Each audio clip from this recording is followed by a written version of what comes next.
Great to have you here. Now, the United States has threatened to impose visa restrictions on Ghana if the country fails to deport Ghanaians living there illegally. The threat follows what the U.S. government says is Ghana's failure to issue travel documents to Ghanaians awaiting deportation in the USA. Now, we've been speaking to Clement Apaak. He's Member of Parliament for Busa North and a member, Busa South, I beg your pardon, and a member of Parliament's Foreign Affairs Committee. He wants the Foreign Minister to appear before the House. We in the minority, we can raise the issues and call attention. But the way the system is supposed to function is that it has to be the government through the minister but you've been in responsible. Before. Is yes. that something that we've done? Yes, as far as I know, I'm raising questions because I don't accept in totality the claims that the Americans are making. And it's a very simple argument. If these are individuals that you claim are Ghanaian, and yet you say they have no documentation, and therefore our embassy should interview them and give them documents, on what basis do you even conclude that they are Ghanaians? This is why it would have been important to engage. Of the 86 that were brought back, I haven't heard any of them say that I am not Ghanaian. Yeah, but we are talking about 7,000. And if out of 7,000, 86 have come home and have not complained, we cannot assume that the remaining that the Americans claim are Ghanaians are truly Ghanaians. And that is why it would have been prudent to forestall all of this preemptively if there was a constructive engagement. Obviously, the Americans, by their statement and the content and the wording, they seem quite angry. I mean, if you read it properly, you can see to further tightening visa laws issuance. Yes, but that is the point. They didn't have to come to this. So clearly, it is a failure of government in terms of upholding its responsibility in dealing with other nation states on our behalf.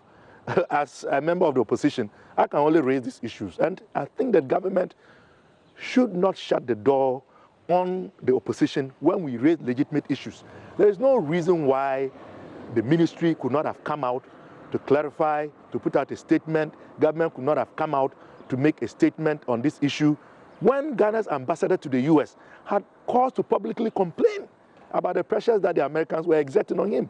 Did we have to wait for it to come to this level? So you're saying that we're where we are today, probably because your question really wasn't taken in. Yes, I think any answers to the questions that you raised. I think logically so, because if only they had given my question the importance that I thought it had, I believe it would have been responded to by now. But I didn't even just confine my commentary on this issue and my concerns about the plight of these Ghanaians, if indeed they are, to the parliamentary processes. I've made comments publicly. When the ambassador spoke on your own network, I was the one who was called to proffer my opinion. And I remember encouraging him to stand firm and not to allow the Americans to bully him, and that he should assert himself in working in the interest of Ghanaians. The bottom line really is money, because if really, according to every search that you've done, there's indication that the people that you claim to be Ghanaians are indeed Ghanaians, and you want to bring them back home because they don't have documentation. The only reason I'm thinking that our embassy would not want to take responsibility is if we have to put them on commercial flights, it would require that we get tickets for them, and that won't be free. Well, the bottom line well, the point is that all of these matters could have been clarified if only the minister had responded appropriately, or if government had responded to the concerns that the ambassador had raised.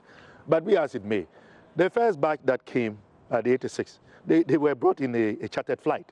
And so why is it that the Americans are now changing the narrative? Was it that they were unaware? Isn't that cost was it that they were unaware of this law?